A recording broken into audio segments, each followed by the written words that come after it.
Projectile motion is a very important article.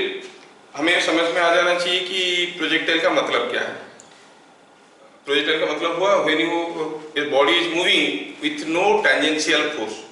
मान लो कि ये पेन को मैं ऐसे फेंक दिया तो गया पेन ऊपर, ऐसे करके गिरेगा, है ना, उसके ऊपर ग्रेविटी तो आ रहा है, but then there is no force driving it. उसको ड्राइव करने के लिए कोई फोर्स नहीं। मान लो चिड़िया बैठी थी, चिड़िया उड़ गया, that is not a projectile motion, क्योंकि चिड़िया उड़ने की कोशिश कर रहा है। या फिर आप किसी मिसाइल को छोड़े, मिसाइल से गैस एग्जॉस्ट हो रहा है और मिसाइल फेंका जा रहा है, that is not a projectile motion. Projectile motion क्या हुआ? जिसमें कोई ड्राइविंग फोर्स नहीं है, it is working under a single gravitational force. ठीक है, हमारा कोर्स में वही है, प्रोजेक्टाइल मोशन अंडर ग्रेविटी। तो इसमें इस मोशन को एनालिसिस करने के लिए हम लोग ढेर सारी चीजें देखेंगे, और पहले हम स्टार्ट करेंगे केस 1 से। क्या? ए particle is projected with initial velocity u0 at an angle theta to horizontal। हाँ, ये कोई पार्टिकल को फेंका गया। कैसे फेंका गया? ग्राउंड से फेंका गया, या ठीक है, तो ये फेंका गया तो गया ऊपर, ऐसे ऐसे ऐसे ऐसे करके आगे फिर से गिरेगा। We want to analyze the entire motion। इस मोशन को हम लोग एनालिसिस करना चाहते हैं। क्या किया गया था? पार्टिकल को फेंका गया था, कितना स्पीड में? कुछ u0 स्पीड में। क्या एंगल में? It's some angle theta to horizontal. So you can designate this one as ground to ground projectile।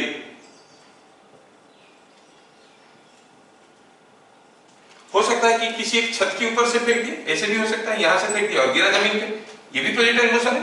But I am taking the simplest one, a ground to ground projectile motion के बारे में पहले analysis करेंगे।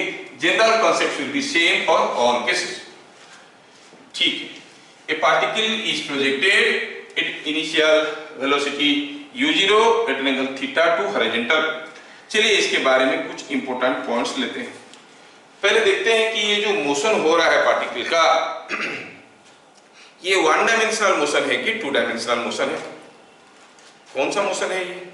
Simple है, इस motion along a plane, so you call it a 2 dimensional motion. 1 dimensional motion किसको कहते हैं? Motion along a straight line, this is a 2 dimensional motion. Fine, 2 dimensional motion.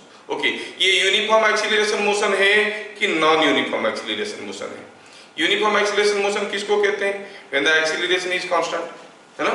Acceleration is constant कब होता है? When a constant force is acting on the body. Now once you throw this particle like this, throughout the motion, everywhere, what was the force on it?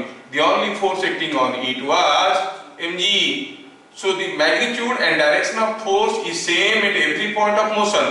If the force is same, acceleration is same. So you call it a uniform acceleration motion. ठीक है, तो हम क्या लिखेंगे? It is a uniform acceleration motion in 2 dimension। हाँ, ये समझ में आ गया, कोई बड़ी चीज तो है नहीं। चलिए बिट नंबर 2। अब हम देख रहे हैं कि ये motion is not along straight line, 2 dimensional motion हो गया। जैसे ही 2 डायमेंशनल मोशन हो गया, हमारे दिमाग में क्या आया? 2 डायमेंशनल मोशन में x directional and y directional motion parameters form 2 independent set of motion equations. तो पहले हम इसका उसका जो x and y directional motion parameter को लोकेट करते हैं। We take a conventional x axis like this and a y axis like this। तो चलिए पहले हम पैरामीटर्स को लोकेट कर देते हैं। इन x डायरेक्शन ux क्या है और ax क्या है? चलो लिखते हैं। ux क्या है? ux क्या है देखो तो, मतलब u का x कंपोनेंट कितना होगा? कितना होगा u का x component? u0 cos theta. So you say it is u0 cos theta. Positive लेंगे कि नेगेटिव लेंगे? हाँ, इधर डायरेक्शन ऑफ x एक्सिस है तो पॉजिटिव ही लेंगे। हाँ ठीक। अब बात करना है ax का। ax का वैल्यू क्या है? ax का वैल्यू क्या है? ax is x component of acceleration, और उसका एक्सीलरेशन कैसे था? Acceleration was force by mass, force कितना था? mg बाय मास g, तो एक्सीलरेशन तो ऐसे था डाउनवर्ड। तो ऐसा एक्सीलरेशन का x कंपोनेंट कितना होगा? ये x एक्सिस के साथ क्या एंगल कर रहा है? 90 डिग्री कर रहा है, तो it will B g cos 90, है कि नहीं? तो हमें ये समझ में आ गया कि एक्सीलरेशन इज 0, ax इज 0। अच्छा, इन y डायरेक्शन, इन y डायरेक्शन अगर हम निकालना चाहेंगे, क्या बता सकते हो what will be uy? Vertical component, vertical component of u कितना होगा? u0 sin theta, yes. और क्या कोई मुझे बता सकता है what will be ay? ay कितना होगा? ay is component of a along y axis, वो तो along y एक्सिस ही है। हाँ, उल्टा है, उल्टा है तो क्या लिखेंगे? Minus g। अगर ये चार चीज आप याद रख लेते हो तो बहुत आसान हो जाएगा, मन ही मन में इसको रट लो, ये चैप्टर में हर जगह ये फ्रीक्वेंटली यूज होगा। ux is u0 cos theta, ax is 0, uy is u0 sin theta and ay is minus g। ठीक है, ये सारा चीज आपको याद रह गया। ठीक है, अब ये सारा पैरामीटर को यूज करके हमें चीजें निकालना है। जैसे मैं सपोज निकालना चाहूंगा बीट नंबर 3 में निकालना चाहूंगा टाइम ऑफ फ्लाइट। ठीक है, टाइम ऑफ फ्लाइट मतलब अगर इसको यहां से फेंका गया, कब वो यहां पे गिरा, इसको हम t कहेंगे। We want to find out the time it takes to move from A to B।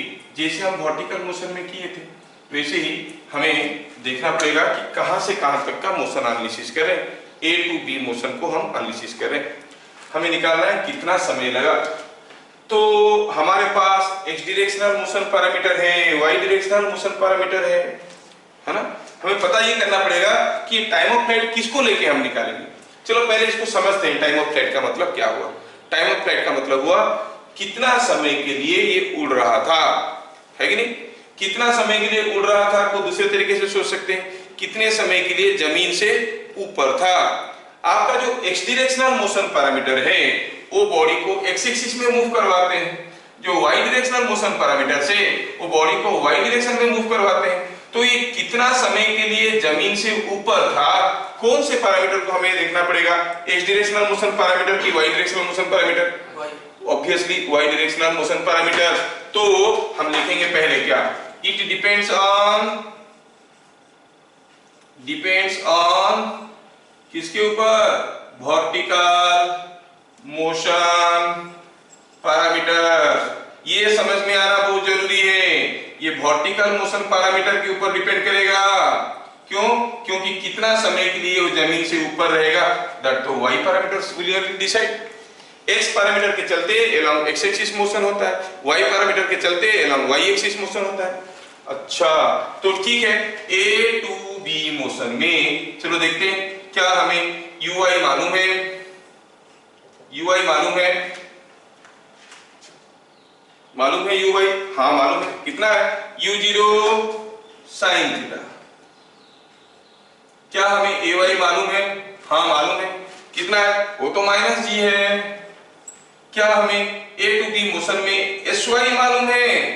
sy a से b तक जब गया डिस्प्लेसमेंट क्या हुआ? ये s है, ये s है, तो इसका y कंपोनेंट कितना होगा? कितना होगा y कंपोनेंट? 0। और हमें मालूम है कि टाइम है t जो हमें निकालना है। क्या इनके बीच में कोई रिलेशन हम ला सकते हैं? यस। क्या रिलेशन लगाएंगे हम? sy is equal to uy plus half ay t square. Value डालो, एक एक करके सबका वैल्यू डालो। u0 sin theta into t के जगह t प्लस हाफ ay के जगह minus g into T square. अब एक ठो t कॉमन जाएगा, वो कैंसिल हो जाएगा 0 के साथ। जो बच जाएगा उसको अगर हम निकालेंगे तो क्या मिलेगा? 2u0 sin theta by g। देखो तो आ रहा है क्या? Is it coming the same?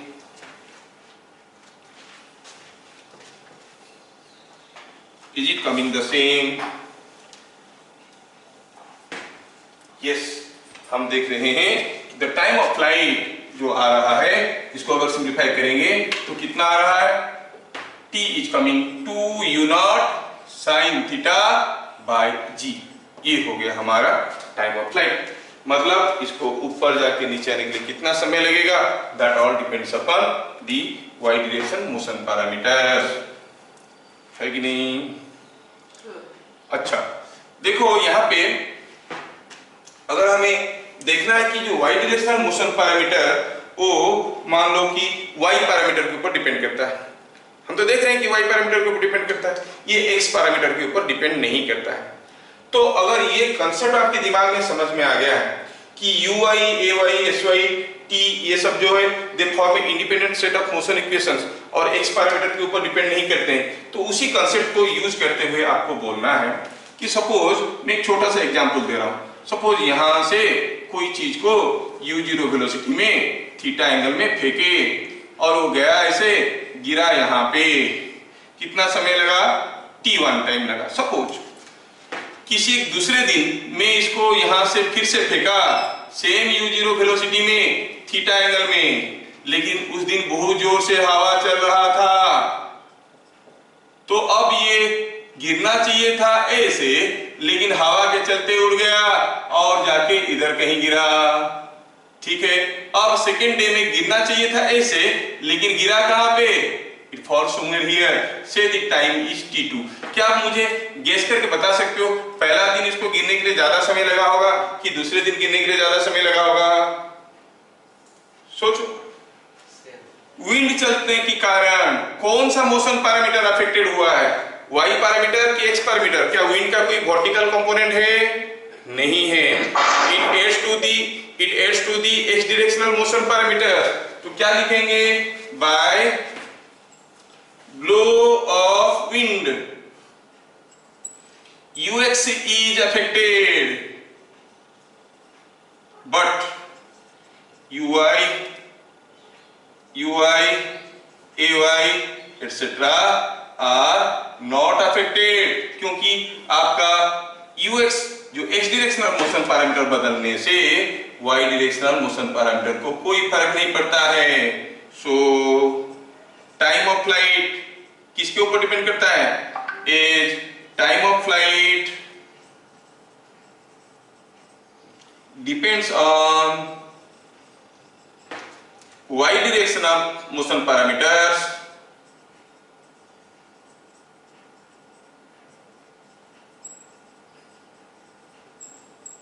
therefore क्या कहेंगे? therefore t1 is more और t2 is more। क्या कहेंगे? t1 is equal to t2, t1 t2 बराबर हो जाएंगे क्योंकि y directional motion parameters are not affected. ठीक है, uy ay अफेक्टेड नहीं हो रहे हैं और time of flight depends upon the vertical motion parameters. Vertical motion parameter में कोई बदलाव नहीं आया, वर्टिकल मोशन पैरामीटर में कोई बदलाव नहीं आया, तो time of flight will remain same. क्या मैं आप लोगों को ठीक ठाक समझा पा रहा हूं? Yes sir, no? Yes sir. Yes. अगर पहला वाला क्वेश्चन समझ में आ गया तो इस क्वेश्चन का आंसर करना। कोई चीज को यहां से फेंका गया थीटा एंगल में और हो गया ऐसे गिरा। सेकेंड केस में उसको दोबारा फेंका गया वही स्पीड में u0 में सेम एंगल थीटा में, लेकिन अब बात कुछ अलग था। क्या अलग था?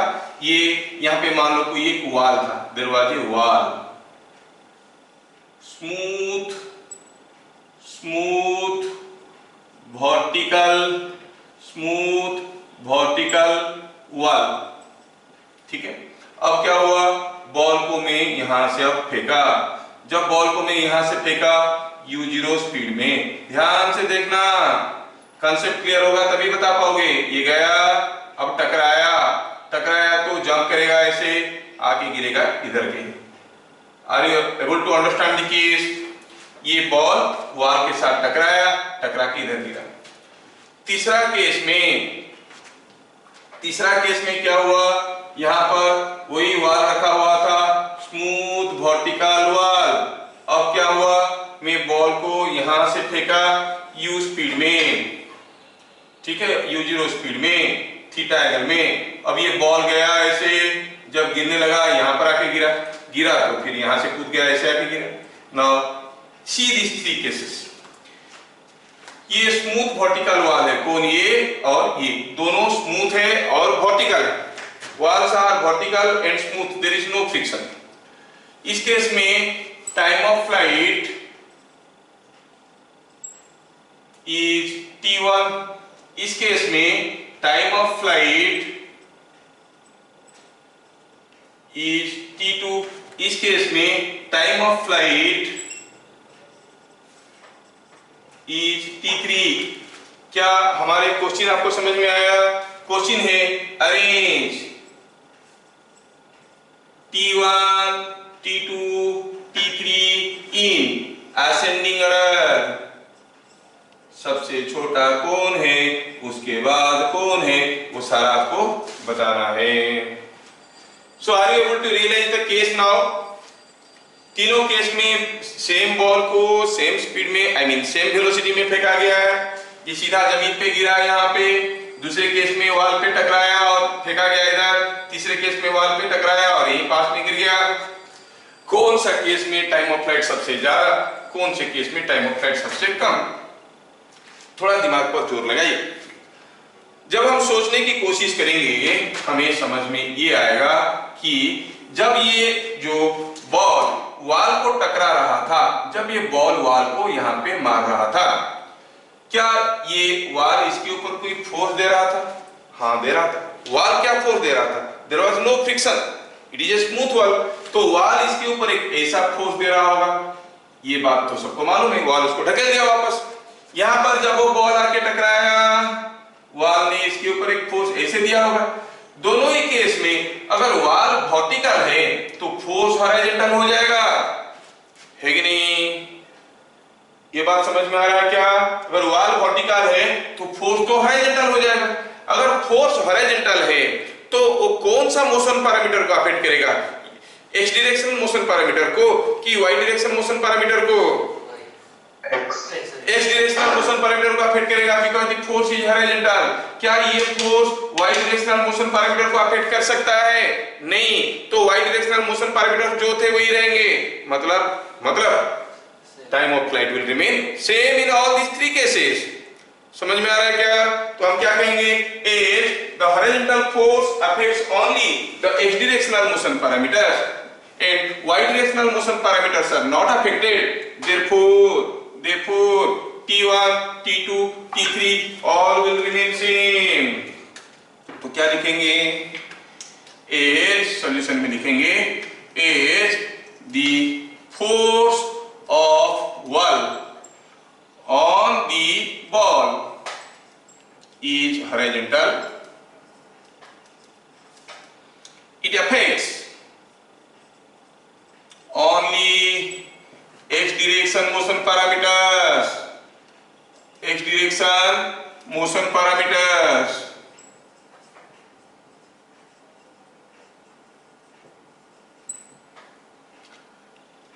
The y direction motion parameters are not affected, motion parameters are not affected. ठीक है, तो इसका मतलब as time of flight depends on which direction motion parameter, vertical motion parameter कि horizontal motion parameter? Depends on vertical motion parameters. As time of flight depends on vertical motion parameters। So T1 is equal to T2 is equal to T3। तीनों case में UI, AY सब कुछ वही रहेगा। समझ में आ रहा है क्या? UI, AY, SY में कोई बदलाव नहीं आएगा।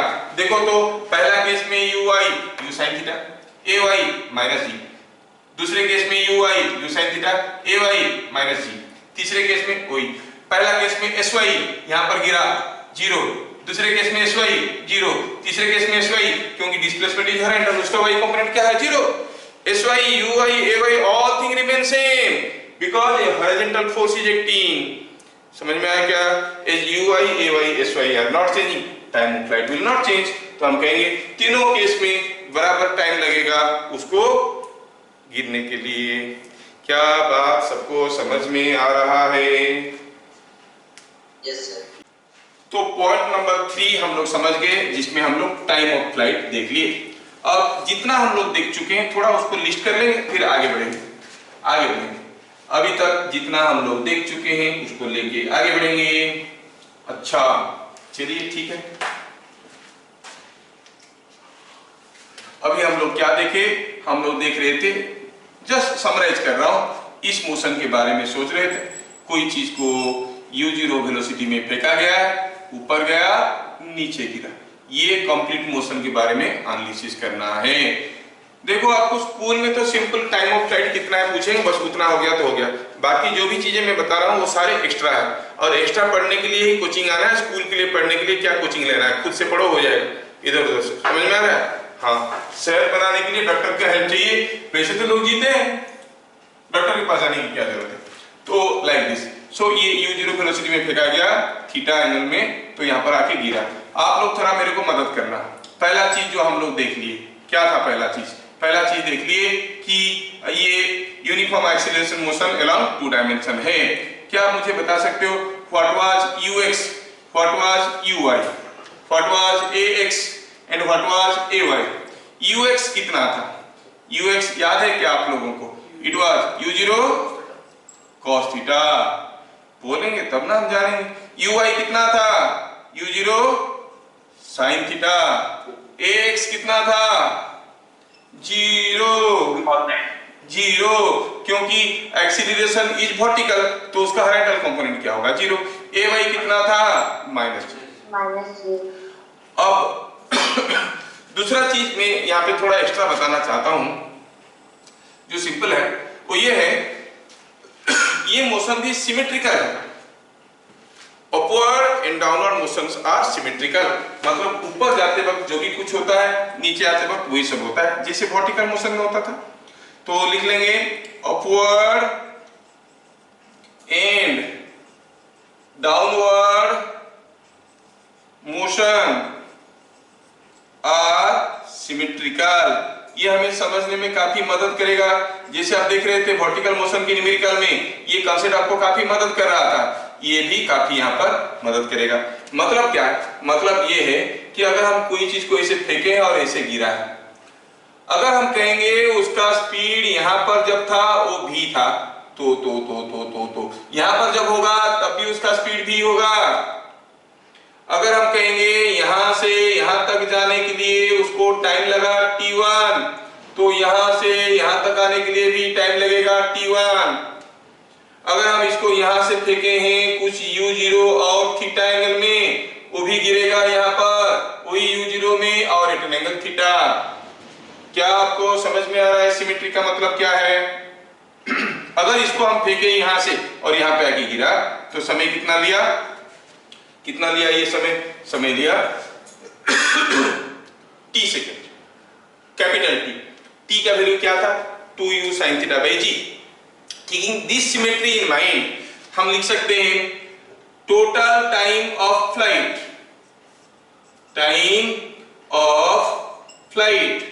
क्या था?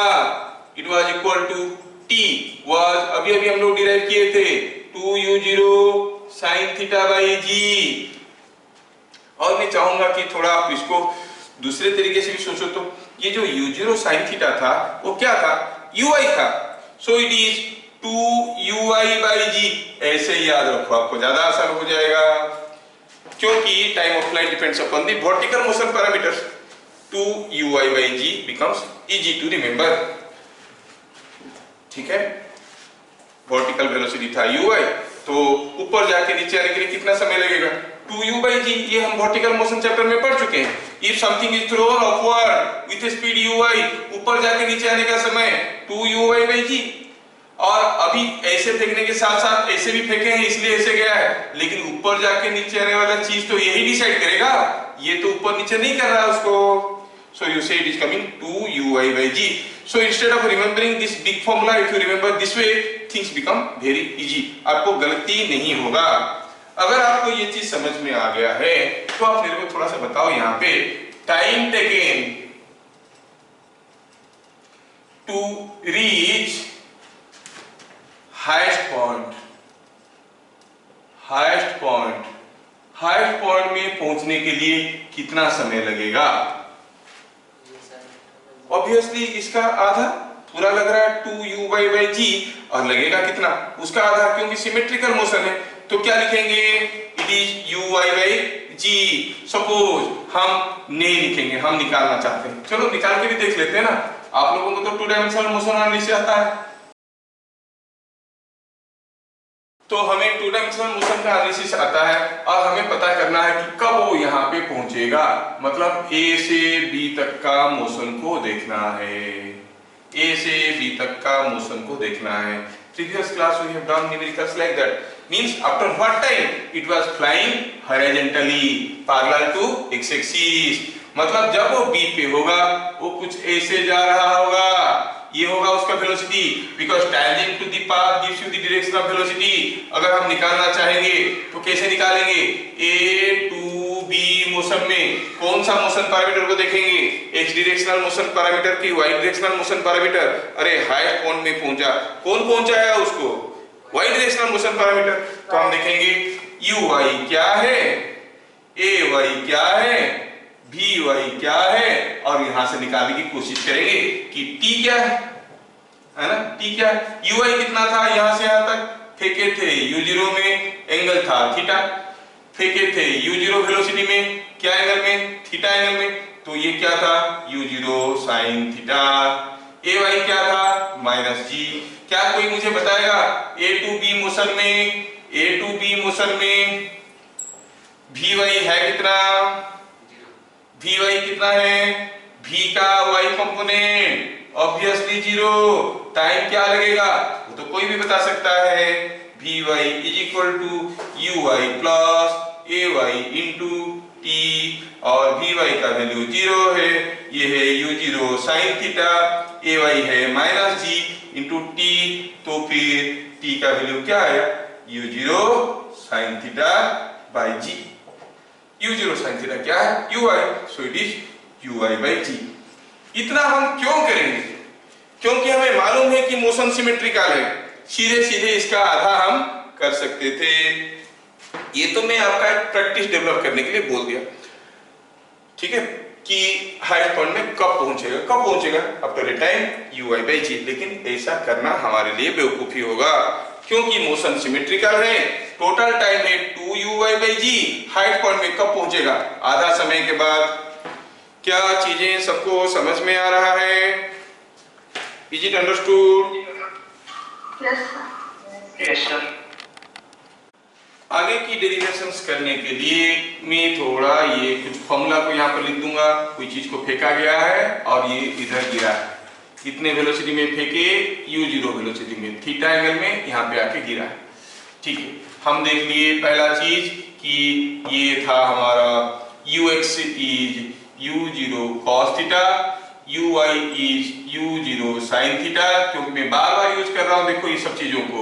ax is equal to 0, ay is equal to -g।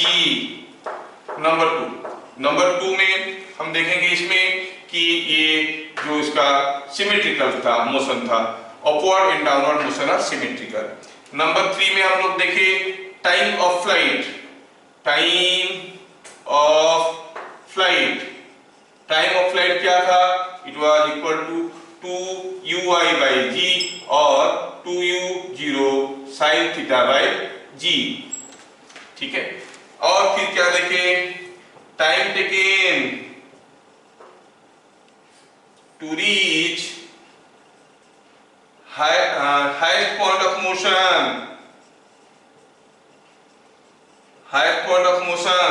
Time taken to reach the highest point of motion.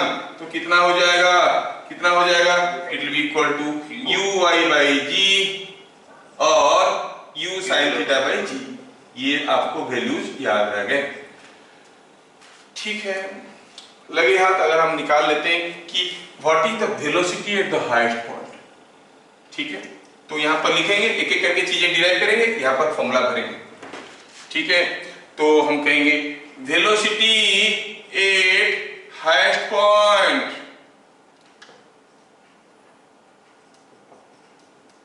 Velocity at highest point. अच्छा, यहां से कोई चीज को फेंका गया है, उसका u मालूम है और a मालूम है, यहाँ पे कब पहुंचेगा, मतलब कितना होगा इसका वेलोसिटी, मतलब मुझे पता करना है what is the velocity here. वैसे हमें मालूम है कि velocity will be along x axis, लेकिन हम फॉर्मूला लगा के निकाल सकते हैं। ये टाइम कितना है, टाइम कितना है, हमें a से b तक का मोशन देखना है। चलो ना सीधा सीधा हम फंडामेंटल फॉर्मूला लगा देते हैं। हाईएस्ट पॉइंट का वेलोसिटी चाहिए, मतलब a टू b मोशन में हमें मालूम है कि ये हॉरिजॉन्टल है, हम हॉरिजॉन्टल वेलोसिटी लेके कर सकते हैं हॉरिजॉन्टल मोशन, क्योंकि जो वेलोसिटी होगा वो x डायरेक्शन में होगा। हमें vx चाहिए तो ux ax करके हम निकाल सकते हैं।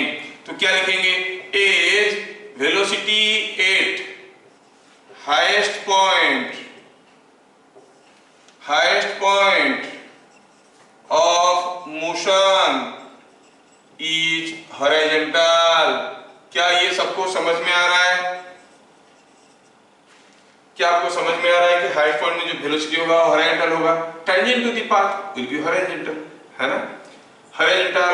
तो हम क्या कहेंगे, लेट इट इज vx, क्योंकि हॉरिजॉन्टल वेलोसिटी है तो हम कहेंगे vx है, और vx कितना होता है, ux plus ax into t, but before that हम लिखेंगे vx is equal to ux plus ax into t। Before that हम लिख लेंगे ux क्या था, u0 cos थीटा। क्या आपको ax याद है, ax कितना था, what was ax, you clearly see it was 0। what was t, मतलब a से b तक का टाइम, वो भी हम निकाल चुके हैं, uy बाई g और u0 sin theta by g, है कि नहीं। अब ये सारा चीज मालूम है तो vx नहीं निकाल सकते, क्यों नहीं निकाल सकते, u0 cos theta plus ax का वैल्यू क्या है 0, t मल्टीप्लाई करो तब भी हो गया 0, मिला u0 cos theta. So what is the velocity at the highest point, it is u0 cos theta. समझ में आ रहा है क्या? तो हाईएस्ट पॉइंट में जब पहुंचेगा तब उसका वेलोसिटी 0 होगा। जब देखो वर्टिकल मोशन में जा रहे थे, वर्टिकल मोशन में हाईएस्ट पॉइंट में वेलोसिटी क्या हो रहा था, 0, ठीक है। तो सर यहाँ पर हाईएस्ट पॉइंट में वेलोसिटी क्यों 0 नहीं हो रहा है, नहीं यहाँ पर भी 0 हो रहा है। कौन सा वेलोसिटी 0 हो रहा है, वर्टिकल वेलोसिटी। हाईएस्ट पॉइंट में वर्टिकल वेलोसिटी कितना है, 0। हाईएस्ट पॉइंट में वर्टिकल वेलोसिटी 0 है, तो वर्टिकल मोशन में भी हाईएस्ट पॉइंट में वर्टिकल वेलोसिटी 0 था। यहाँ पर कुछ हॉरिजॉन्टल वेलोसिटी था, वही बरकरार रह जाता है एट द हाईएस्ट पॉइंट। समझ में आ रहा ना? So velocity at the highest point is coming out to be u0 cos theta। तो इसको लिखेंगे पॉइंट नंबर 4 में, velocity at highest point is equal to vx is equal to u0 cos theta. Highest point में क्या velocity है, u0 cos theta. क्या आप लोगों को ये पूरा 4 पॉइंट समझ में आ गया बढ़िया से? एक बार में याद नहीं रहेगा बात अलग है, आपको प्रैक्टिस करना पड़ेगा, लेकिन समझ में आना जरूरी है। Is it understood now? Yes. आगे बढ़ेंगे और भी कुछ चीजें हम लोग निकालेंगे। नेक्स्ट पॉइंट में हम लोग देख रहे हैं मैक्सिमम हाइट अटेन्ड, जिसको हम एच कहेंगे। मैं चाहता हूं कि इस पूरा का पूरा डेरिवेशन आप करोगे, मैं आपको खाली बताने जा रहा हूं। I leave some blanks and you have to kill them out. कोई चीज को यहां से फेंका गया, यहां से यहां तक फेंका गया, तो फेंका गया तो आके नीचे गिरा, कितना ऊपर तक गया, कितना ऊपर तक गया, मैक्सिमम हाइट h है, ये h हमें पता करना है। डाटा क्या दिया है, u0, ये एंगल थीटा, और कुछ मालूम नहीं। I give you several points a B and C। पहले हम स्टार्ट करेंगे, कहां से कहां तक का मोशन देखेंगे। पहले हम देखेंगे H depends on depends on dash direction motion parameters, dash direction motion parameters. क्या आप लोग मुझे बता सकते हो कौन सा डायरेक्शन मोशन पैरामीटर के ऊपर डिपेंड करेगा? कितना ऊपर तक जाएगा? किसके ऊपर डिपेंड करेगा? Y direction motion parameter. Yes, देखो वाई डायरेक्शन। अभी हमें मोशन एनालिसिस करना है ए टू बी तक या ए टू सी तक, कहां तक देखना है? ए टू बी तक मोशन देखेंगे कि ए टू सी तक मोशन देखेंगे? एच देखने के लिए कहां से कहां तक का मोशन देखना है? ए से बी तक जाना है, फाइन। ए टू बी तक देखना है, वो भी क्या देखना है? वाई डायरेक्शन मोशन पैरामीटर्स देखना है। क्या मुझे वाई डायरेक्शन मोशन पैरामीटर्स मालूम है ए टू बी में? जिनको मालूम है मेरे को बोलते जाइए। ui कितना हो जाएगा? ui will be, you know, ui कितना है? u0 sin theta. कोई मुझे बताएगा what is ay?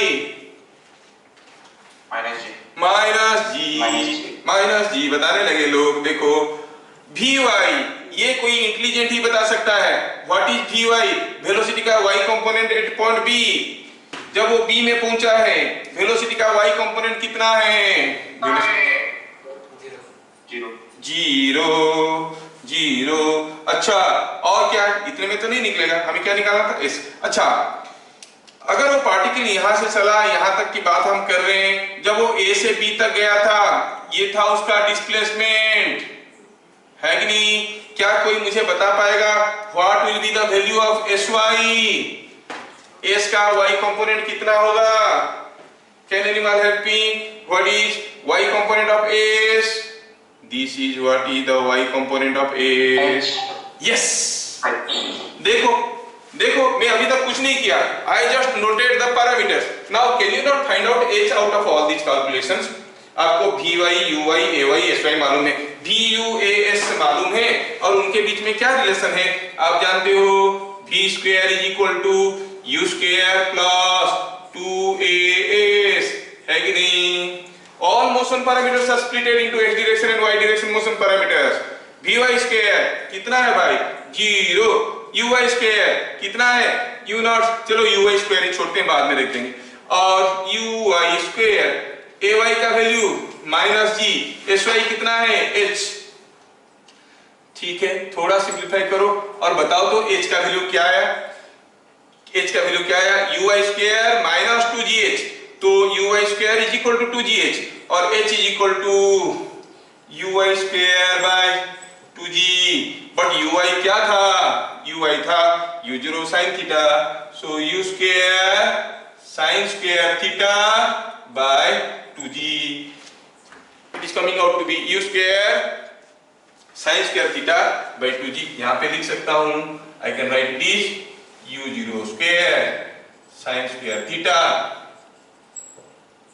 by 2g. So what maximum height it will rise? u square sin square theta by 2g। कभी कभार इतने बड़े बड़े फॉर्मूला याद रखने में मुश्किल होते हैं, लेकिन ये फॉर्मूला के बारे में हमें मालूम है। कहाँ? वर्टिकल मोशन में। अगर कोई चीज को u वेलोसिटी में फेंकते थे, कितना ऊपर जाता था? u square by 2g। यहाँ पर भी तो वही है, ऊपर की तरफ कितने जोर से फेंके हैं? ui में कितना ऊपर तक जाएगा? ui square by 2g। The motion is same motion को हम इसमें ट्रांसलेशनल मोशन को उसके साथ जोड़ रहे हैं, आई मीन हॉरिजॉन्टल मोशन को इसके साथ जोड़ रहे हैं। ठीक है, तो हमें और एक एक्स्ट्रा फॉर्मूला सामने आ गया। क्या आया? कि maximum height attend is coming out to be h is uy square by 2g और u0 square sin square theta by 2g। या तो ये सब चीजों को रट के याद रखो, या फिर आप फंडामेंटल से जानते हो। वर्टिकल मोशन की याद करोगे तो हो जाएगा। कोई चीज को u वेलोसिटी में ऊपर फेंकते थे, ऊपर जाके नीचे आने के लिए कितना समय लगता था? 2u by g। अब भी जब प्रोजेक्टाइल मोशन में फेंके हैं, ऊपर की तरफ कितने जोर से फेंके हैं? ui, कितना टाइम लगेगा? 2uy by g। कोई चीज को जब ऊपर की तरफ फेंकते थे u स्पीड में, कितना ऊपर तक जाता था? u square by 2g। अब जब हम चीज को प्रोजेक्टाइल मोशन में फेंके हैं, ऊपर की तरफ कितने जोर से फेंके हैं? ui, तो ऊपर कितने ऊपर तक जाएगा, uy square by 2g। See, things are so easy to remember, unnecessarily don't mug up these big formulas, क्योंकि आगे और भी बड़े-बड़े फॉर्मूला आएंगे, वो सारे फॉर्मूला याद रखने में हो सकता है कि आपका कंफ्यूजन क्रिएट हो जाएगा। If you understand the fundamental on which motion parameters these things depend, तो आप आसानी से चीजों को कर पाओगे with the knowledge of vertical motion। समझ में आया? क्या यहाँ तक की चीजें सबको समझ में आया? Yes or no? Yes। तो अगर ये बात है तो हम क्या देखे कि अगर हम जो क्वेश्चन देखे थे कि जो हमारा हॉरिजॉन्टल मोशन पैरामीटर से they are not going to affect क्या the vertical height, कितना ऊपर तक हो जा रहा है।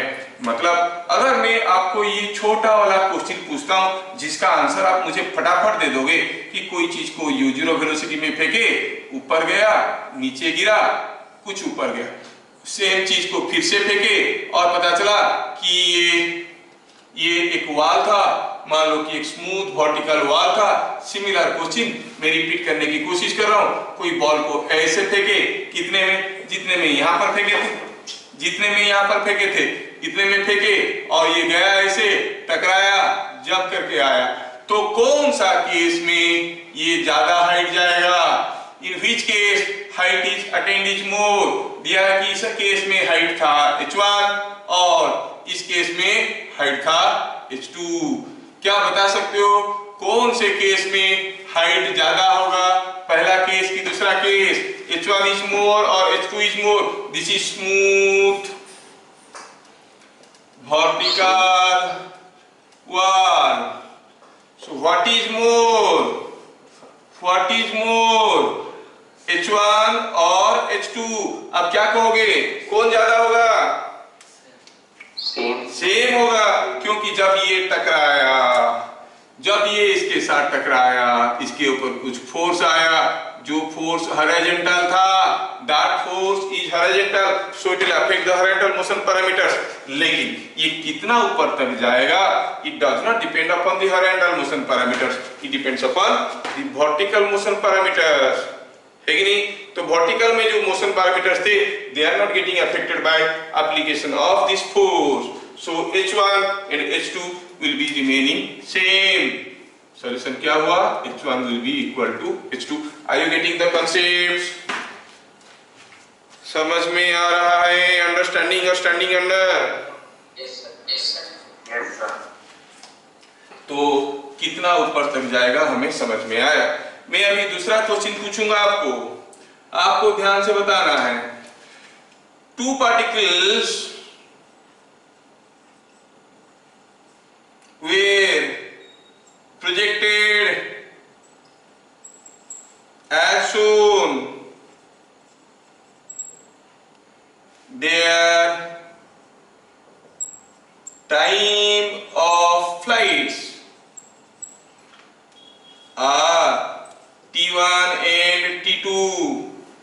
तो देखो what is more पूछा है, what is more, T1 और T2।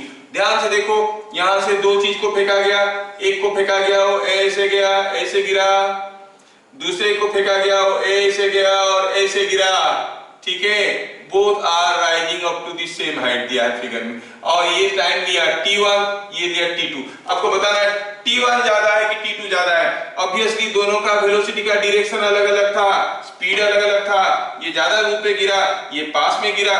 अब दोनों में से किसका टाइम ऑफ फ्लाइट ज्यादा है, T1 ज्यादा है कि T2 ज्यादा है? आपको सोच के बताना है। सोचो पहले देखो कि दोनों का h बराबर है कि नहीं? समझ में आ रहा है? क्या कहेंगे? h1 is equal to h2। दोनों का h बराबर है, मतलब दोनों का क्या बराबर है? y डायरेक्शन मोशन पैरामीटर्स, है ना? uy ay, ये दोनों मिलके तो sy डिसाइड करते हैं।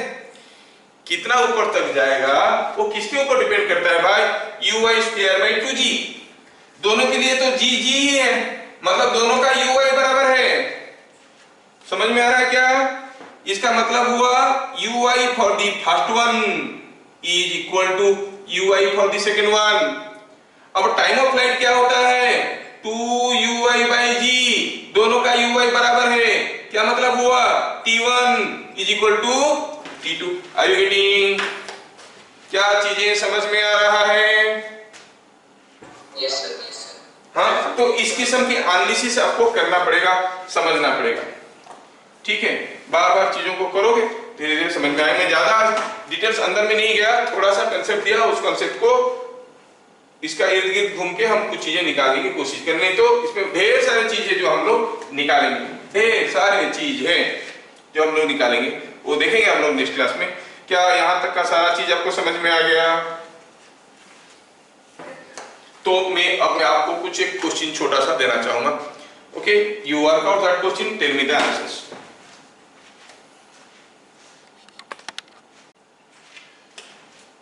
ए बॉल, ये क्वेश्चन आप लोग करो। A ball was projected with initial velocity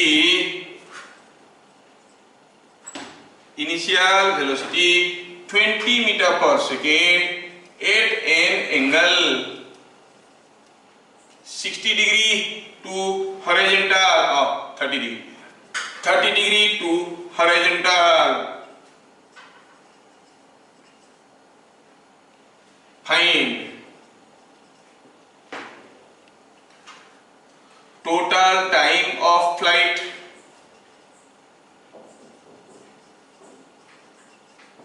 ठीक है, फिगर भी दे दिया गया है, फिगर भी दिया है कि ग्राउंड टू ग्राउंड है, ग्राउंड से फेंके हैं, जमीन पे गिरा है, तो ठीक है, तो ये है 30 डिग्री में फेंके हैं और फिर से गिरा कहाँ, वो जमीन पे ही गिरा है। Total time of flight, bit number 2, rate of change in velocity at highest point of motion.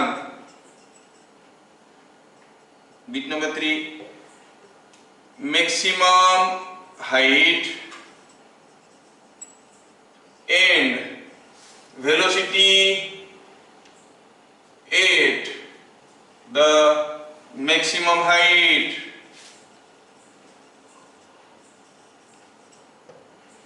Velocity at maximum height, ठीक है। ये हो गया क्वेश्चन आपका।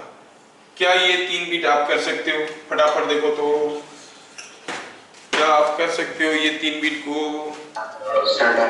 डन। जब कोई बोलता है सर डन, अच्छा लगता है, आई एम डन।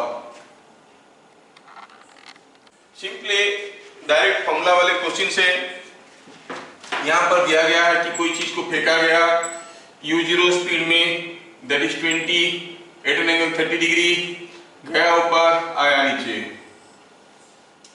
सॉल्व करने से पहले थोड़ा लिख लेते हैं, ux, uy, ax, ay। ux कितना है? इट इज 20 cos 30, कितना है वो? 10√3, क्योंकि cos 30 होता है √3/2। uy कितना है? 20 sin 30, कितना है? 10 मीटर पर second.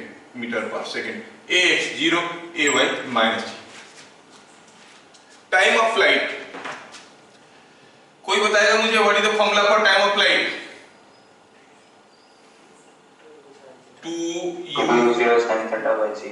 No, remember this other formula, दूसरा फॉर्मूला याद रखो, ठीक है। आगे इतने सारे फॉर्मूला लिखने के सारा चीजों के लिए याद रखना मुश्किल होगा। ये याद रखना आसान है ना, कोई चीज को ऊपर की तरफ फेंका गया है ui में, ऊपर जाके नीचे आने का टाइम, so it is 2 into 10/g is 2 seconds। आप 2u0 sin θ/g लिख सकते हो, no problem, but then what is wrong writing like this? Bit number 20 था ना? हाँ 20 था, तो ui कितना था? 10। Rate of change in velocity at highest point of motion, rate of change in velocity, rate of change in velocity को क्या कहते हैं? एक्सीलरेशन। पूछा हाईएस्ट पॉइंट में क्या था? हाईएस्ट पॉइंट क्या? हर पॉइंट में तो एक ही फोर्स था, क्या mg, तो एक्सीलरेशन क्या था, it was g in the downward direction, है कि नहीं, it is always g in the downward direction, we don't write minus g, rather we write g in downward direction. Bit number 3, maximum height attend.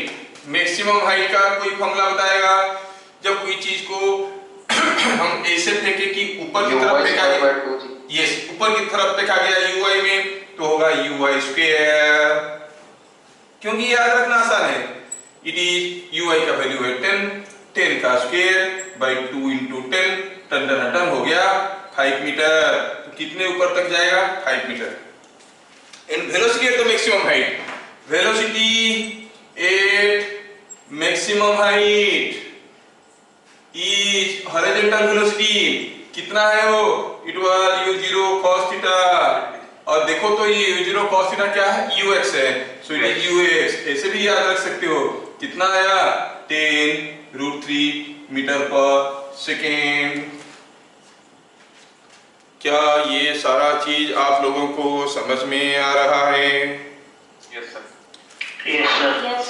Yes, school में यही करवाएंगे, लेकिन हम इससे काफी ज्यादा करवाएंगे, थोड़ा ताकत बना के आओ अगले क्लास, इसको ढंग से पढ़ के आओ अगले क्लास, तब जाके हम इससे ज्यादा कुछ पढ़ पाएंगे और कुछ कर पाएंगे।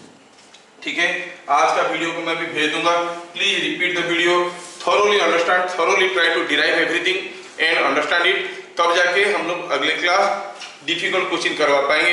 ये मेरा सही अप्रोच नहीं था, मैं इससे थोड़ा दूसरे तरीके से पढ़ाता हूँ, लेकिन आज की क्लास की शुरुआत में तुम लोग मेरे को डरा दिए, कुछ बोले नहीं, हम 2-3 बार क्वेश्चन पूछे तो, सो आई मेंटेन्ड ए लो प्रोफाइल।